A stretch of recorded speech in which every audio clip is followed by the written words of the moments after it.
Hey, what's up, you guys? It's Fighting Skills, the podcast. Today we have an awesome guest. His name is Marcos. He is the founder of FightHubTv, PBC's Fox premier reporter. He has interviewed every single boxer that you can possibly think of, the likes of Mayweather, Canelo, Triple G, just to name a few. He's on YouTube every other day. Welcome, Marcos, to Fighting Skills, the podcast. Hey, what's up, man? Thanks for having me on. I appreciate it. Awesome, man. Great to have you, man. I was looking at your interviews recently, and man, you interview literally every single great fighter, every upcoming star. Um, Quick question: how are fighters, boxers, dealing with this COVID-19? Is actually everybody on lockdown?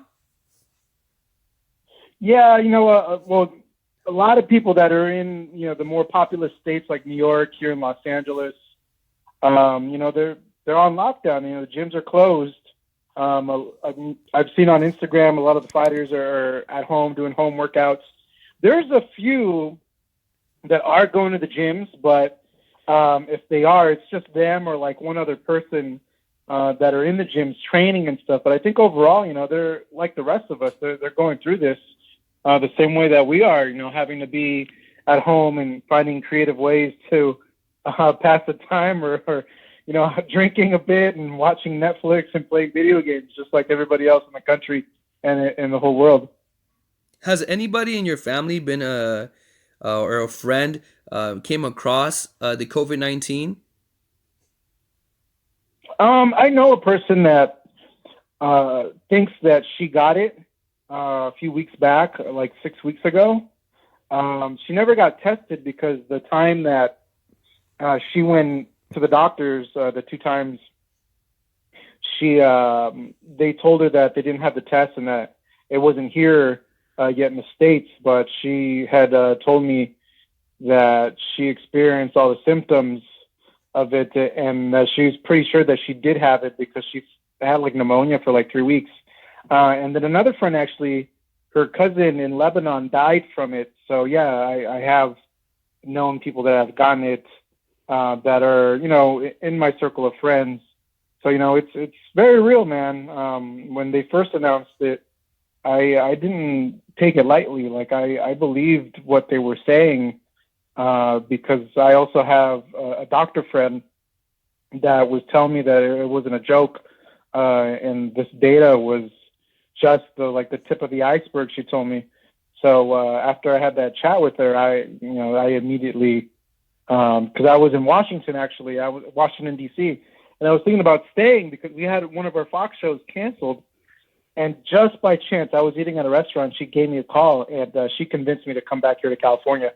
And that's why I came back. Otherwise, I would have stayed over there for the weekend because at that point I was concerned, but I was looking at the infection rates in that area where I was at, and there wasn't a lot. So I was like, okay, I don't have too much to worry about. It hasn't broken out here yet. I could maybe stay an extra few days and not really worry. But when I had that chat with her, I immediately left. Wow. Do you think that this lockdown is going to be longer than 2 weeks, a month? How long do you think this lockdown is going to be for? It needs to be as long as it needs to be in order to make sure that this thing runs its course and that it doesn't pose a threat. I personally think it's going to be longer than what they're recommending. I think if they do open up um, everybody to normal life, it's going to be bad, really bad. A lot of people are going to get infected. A lot of people are going to get sick that don't need to get sick, to be honest. But I know they're talking about maybe opening it up sections of the country, but that opens up a whole loophole. What's going to stop people from going to those sections of the country to go out and have a normal life? And then they bring the infection over there. So yeah, it's something that sucks. That I always heard in documentaries about other pandemics that have happened in history, how like every 100 years there's a pandemic. And I think this is the every 100-year pandemic that usually happens throughout history is happening right now. And it's an unfortunate thing, but I think everybody needs to sacrifice for the greater good to make sure that we're able to stop the acceleration of the spread, so that way our medical professionals and our healthcare system isn't overloaded, so that it gets to a point where no one can get treated because there's so many people sick. And that's when, it can be a real catastrophe in terms of people being able to be saved as opposed to no one able to get care because there's just too many people sick. How is the media and the press handling all this? Are you guys still interviewing boxers and having media, or is it all canceled right now? Like, is it shut down? No. There's a few other of my colleagues that are, doing interviews. They're doing them via Skype, on the phone. I've chosen not to be honest, because I just kind of wanted to chill and play catch up to like a few personal things that I've been putting off because I've been so busy. But no, just because this is happening doesn't mean you have to stop being creative as a content creator if you're in the business of content creation for whatever platform it is, whether it be Twitter, Instagram, YouTube, TikTok. It doesn't matter. This is a time where really creativity is going to flourish because everybody's at home. Everybody's consuming content right now, even more than normally because everyone's home. So it hasn't stopped other people, but me personally, I've chosen not to do any, just to kind of catch up with other things too. And I felt like I kind of needed a detox from work and all that. But now I'm getting to that point where like I'm wanting to get the juices flowing again, and I've been working on a few things to go ahead and do that. Man, that's actually the way to go. So you're kind of taking it like a vacation to just regather yourself and energize yourself all over again, huh?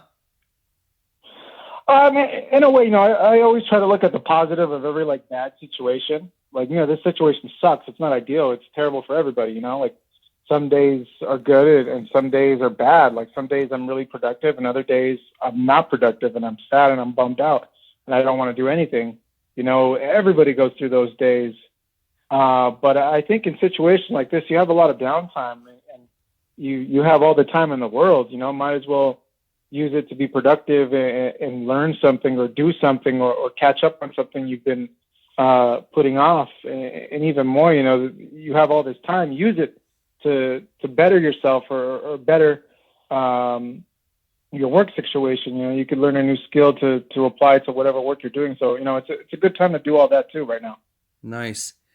Do you think that all the fights are going to be canceled? And if the boxers do fight and continue to have these fights, are they going to be without crowds and without people filling up the stadiums? Kind of like how, I don't know if you've seen the video of the WWE wrestlers where they were wrestling on TV, but there was nobody in the crowds.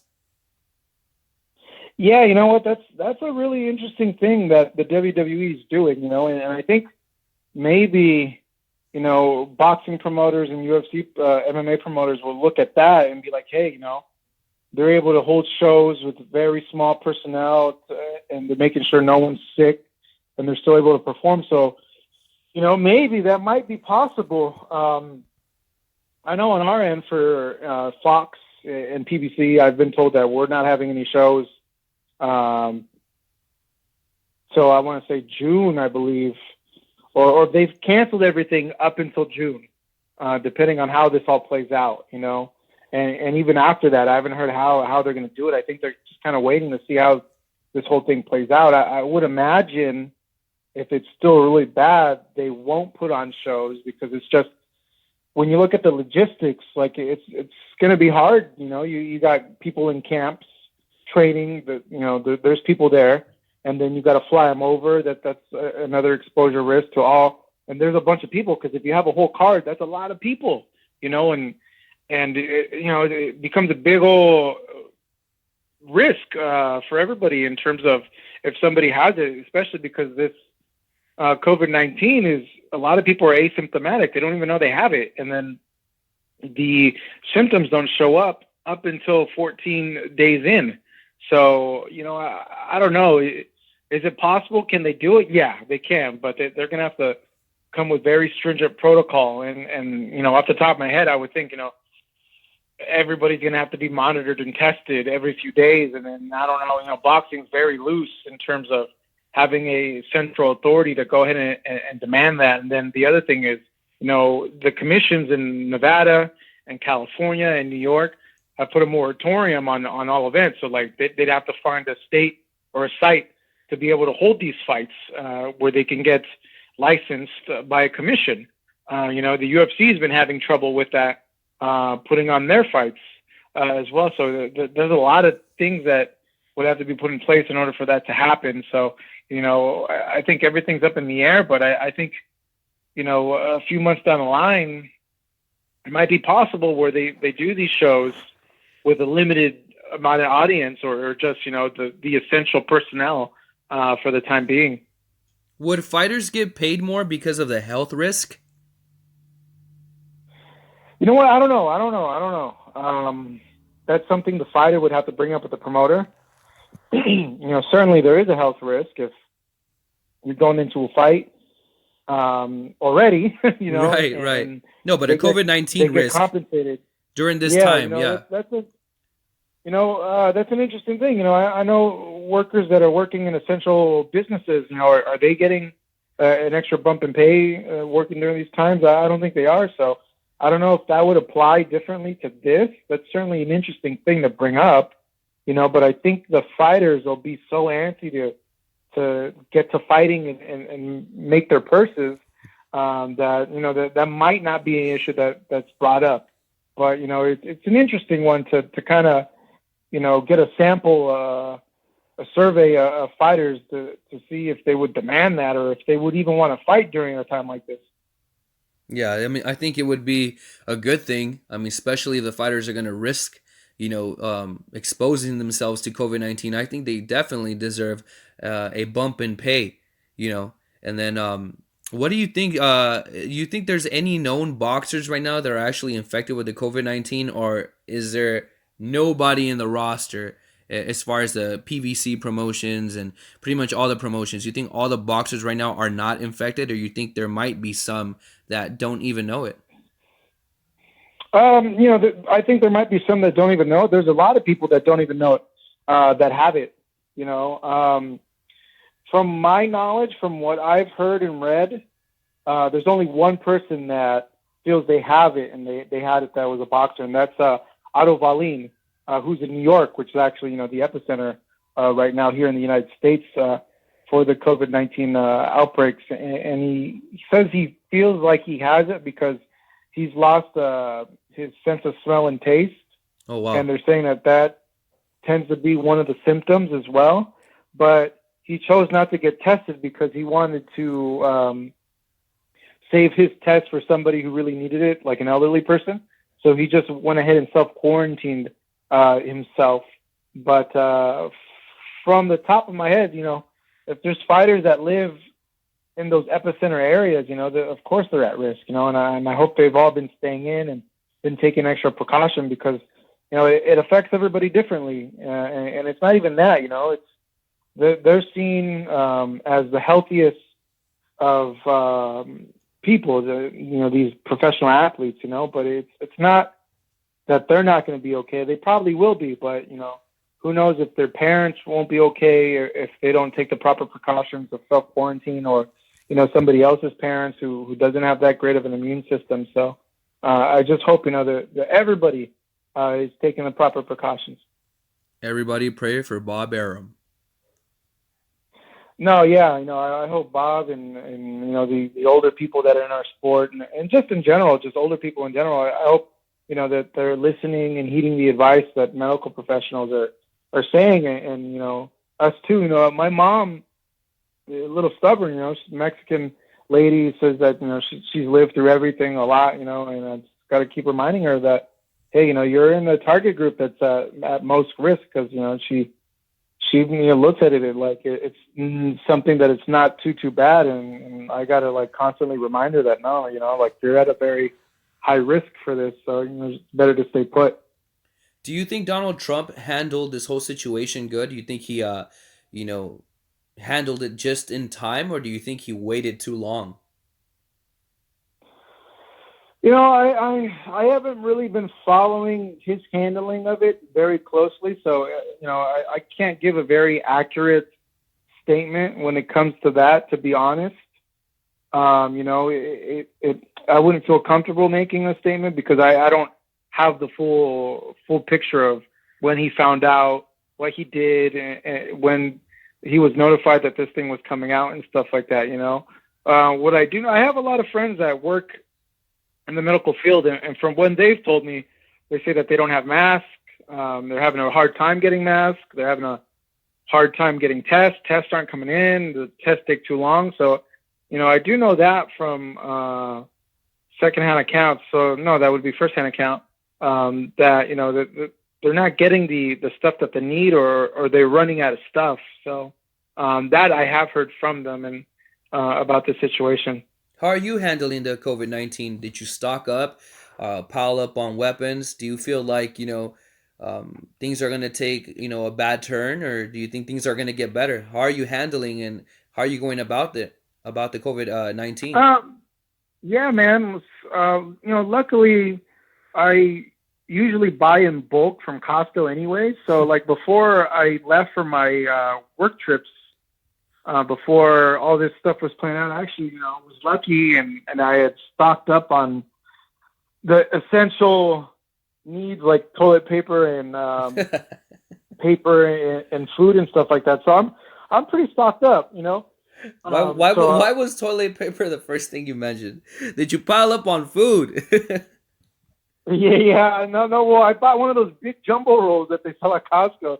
So I lucked out. Like I'm just like, oh, thank God, I always buy toilet paper from Costco. And just so by happen, like I ran out of it and I bought some, and then 2.5 weeks later, this happens. But no, like I said, I usually stock up, buy in bulk, like food wise. Like, so I have a lot of like canned soup, a lot of tuna. I have enough to last me like a good amount of time. Cause like right now I do not want to go to the supermarket or like be around people right now. And it's been normal, like I said, some days are good, some days are not so good. Some days I'm productive and motivated, and some days I'm not productive and motivated. I think the only thing that's really keeping me sane is the ability to be able to go outside and run the trails that I have here where I live, which I think has been very, very therapeutic for me and being able to handle this situation. But I know there's a lot of people that don't have that luxury, that live in cities, big cities, that, have to be stuck inside their apartment all day. And I can only imagine, how stir crazy they're going. If you do have to go out to get groceries, are you gonna go all covered up, or are you gonna go in normal clothing? Are you gonna up your No, your defensive game? Yeah, nah. I've heard that the only masks that actually really work are the N95 masks.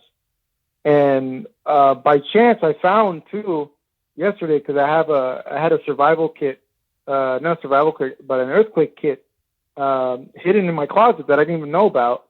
And I found two N95 masks. But if I'm gonna wear it if I go to the store, I don't know yet. I don't know. It's here in Orange County. There's been a good amount of cases, but it's not as bad as LA.